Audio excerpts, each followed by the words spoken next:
titre en République démocratique du Congo, la CENI, la Commission électorale nationale indépendante, continue de lever le voile sur le résultat de l'élection présidentielle du 28 novembre dernier. La CENI a commencé hier à dévoiler les premiers chiffres et selon ses premières estimations, le président sortant Joseph Kabila et l'opposant historique Étienne Tshisekedi seraient en tête devant les autres candidats. Les précisions de Cyril Ben-Simon.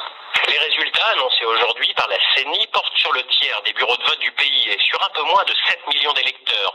Pour l'heure, il se confirme que la présidentielle est avant tout un duel entre Joseph Kabila et Étienne Tshisekedi. Principalement grâce à ses scores dans le Katanga, le chef de l'État sortant dispose actuellement d'une avance d'1 million de voix sur l'opposant historique. Pour l'instant, selon la commission électorale, Joseph Kabila recueille plus de 47% des suffrages, alors que Étienne Tshisekedi obtient plus de 32% des suffrages. Cette avance est tout de même à pondérer, car le taux de compilation des résultats est très inégal en fonction des provinces. Par exemple, la CENI a déjà donné des scores de plus de 54% des bureaux de vote du Katanga et seulement un peu plus de 3% pour ceux de Kinshasa, ce qui pourrait permettre à Étienne Tshisekedi de remonter son retard, tant la capitale est un bastion de l'opposition.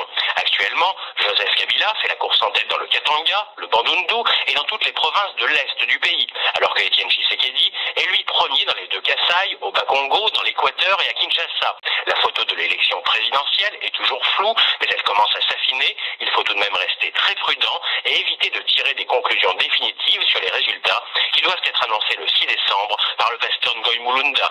Cyril Ben-Simon, Kinshasa, RFI. Et ces premiers résultats, bien que partiels, sont contestés par le principal candidat d'opposition RDC, Étienne Tshisekedi.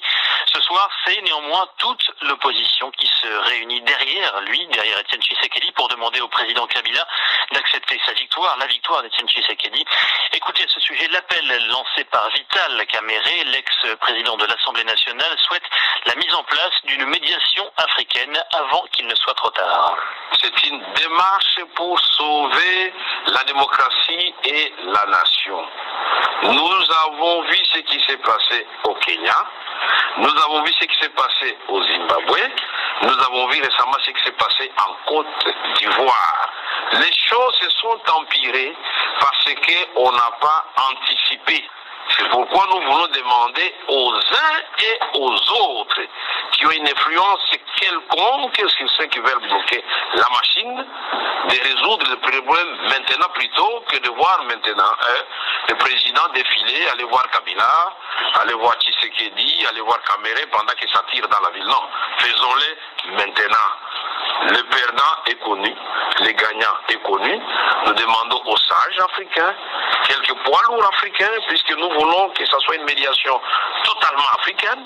Quelques présidents africains peuvent venir dire à leurs homologues que l'alternance, ce n'est pas la fin du monde. Vous pouvez revenir dans 10 ans, dans 15 ans, mais laissez la nation congolaise en paix. L'ex-président de l'Assemblée nationale, Vital Kamerhe, qui était également candidat d'opposition à l'élection présidentielle du 28 novembre dernier, il s'exprimait au micro de Bruno Minas. J'ajoute pour compléter cette page consacrée aux élections en République démocratique du Congo qu'une manifestation d'opposants appartenant à la diaspora congolaise s'est tenue cet après-midi à Paris. Manifestation pour dénoncer le soutien supposé des Occidentaux au président Kabila lors du scrutin présidentiel. Nous mettons aussi, nous, peuple congolais, Maria Arena, le Parti socialiste, tous ces politiciens francophones qui soutiennent Kabila, le dictateur, le sanguinaire, nous les mettons en garde. Nous les mettons en garde contre un vote sanction aux élections de 2012 de toute la diaspora congolaise. Et nous leur demandons de revenir sur leurs pas, de revenir sur leurs décisions. Ils ont déjà les résultats des votes. Ils connaissent le gagnant de ces résultats des votes, c'est M. Étienne Tshisekedi wa Mulumba. Nous leur demandons de commencer et d'ouvrir déjà des négociations avec M. Étienne Tshisekedi wa Mulumba pour assurer leurs intérêts au Congo. Sinon, le peuple congolais les jugera pour avoir continuer à essayer d'asservir le peuple congolais et de le garder, de le maintenir dans l'esclavagisme des temps modernes dans laquelle ils sont en train de souffrir, de mourir par milliers, sans que aucun de ces politiciens francophones, et je dis bien, je répète, francophones et belges n'interviennent ou ne dénoncent.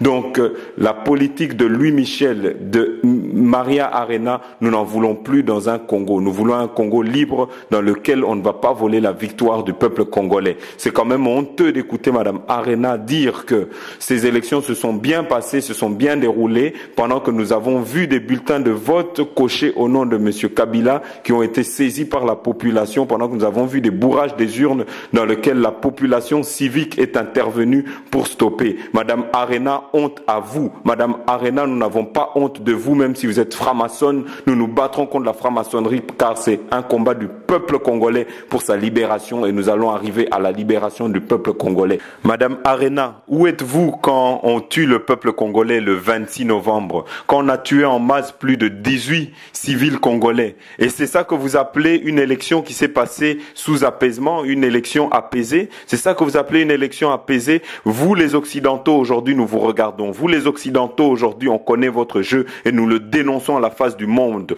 Nous le peuple congolais on a décidé de se lever. Si on doit être le premier peuple à faire une révolution à partir de l'étranger, eh ben nous la faisons. La façon dont vous nous voyez marcher dans les rues, la façon dont vous nous voyez dénoncer vos manigances, nous les connaissons. Vos intérêts politiciens, nous n'en voulons plus au Congo. Madame Arena, moi Jeannot Kabouya, je vous mets au défi de me dire que cette élection a été apaisée pendant que nos frères, nos sœurs ont été tués, sont tombés, sont morts. C'est ça que vous appelez une élection apaisée? Madame Arena, ne regardez pas vos intérêts francs-maçonnes, regardez l'intérêt du peuple congolais qui souffre tous les jours. Commencez par dénoncer ces femmes violées, commencez par dénoncer cette mauvaise gouvernance. Et nous remercions en même temps le gouvernement flamand et les politiques flamands et les médias flamands qui ont depuis le début dénoncé le caractère dictatorial de ce pouvoir en place. Nous remercions la communauté flamande qui soutient le peuple congolais dans sa démarche de libération.